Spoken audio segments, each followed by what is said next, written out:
Hello everyone! So yan for today's video. Ngayon papagupit muna ako. So medyo mahaba na aking buhok. So bihis-bihis muna ang person. Yan. So takpan na muna natin. So here. Dito na tayo ngayon. Kay Kuya Mark. Siya lang kasi nagugupit sa akin. Siya lang talaga nakakalang at talagang ano na yung ano sa akin. Paggugupit. So yun, naayos na. Medyo mamaya makakatulog din ako dyan guys.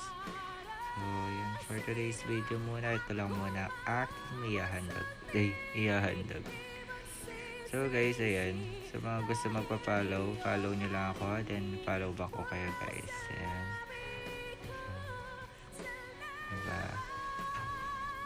Ayan. So ayan na guys, pupikit-pikit na ako dyan. Dahil natok talaga ako. So, medyo maaga-aga pa kasi yun. Kaya para maging bagong new look char. So yun, medyo bilinisan ko lang guys yung video para syempre matapos agad, kasi kung bibidyo ko yan ng normal lang, so apakahaba talaga yan. Ayan, charon. So yan ang ating bagong new look. So for today's video,